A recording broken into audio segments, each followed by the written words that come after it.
শীতে আসলে স্পেসিফিক যে খাবারগুলোতে খুব গরম অনুভূত হবে এটা বাংলাদেশের খুব রিসার্চ কম হয়েছে, কিন্তু বাইরে যেগুলো শীত প্রধান দেশ সেখানে সাধারণত শীতকালে ওরা স্যুপ, গরম স্যুপ জাতীয় খাবারগুলো খুব বেশি গ্রহণ করে।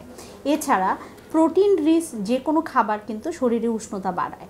আমরা জানি প্রোটিন এবং ফ্যাট রিচ খাবারগুলো খেলে এমনিতেই নিজেদের ভেতরে একটু গরম অনুভব হয়, কিন্তু যদি আপনি স্বাস্থ্যকর খাবারের কথা বলেন সেক্ষেত্রে যে কোনো হার্বস কিন্তু আমাদের শরীরে একটু গরম অনুভূতি দেয়, যেমন দারচিনি, জিরা, যে কোনো হার্বস এগুলো কিন্তু আমাদেরকে একটু গরম অনুভব দেবে। এছাড়া আমরা কিন্তু মাসালা টি, বিভিন্ন ধরনের মশলা দিয়ে যে চাটা বানাই সেগুলো খেতে পারি।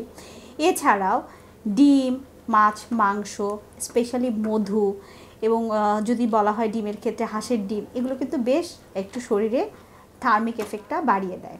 সুতরাং এই খাবারগুলো আমরা খাদ্য তালিকায় রাখতে পারি। এছাড়াও শীতে কিন্তু আমাদের অনেক বেশি পিঠাপুলি করা হয়, সেই পিঠাপুলিগুলোও কিন্তু আমাদের খাওয়া যেতে পারে। সবার জন্য চিরচেনা ডানো নিয়ে এলো নতুন ডানো রেডি UHT লিকুইড মিল্ক।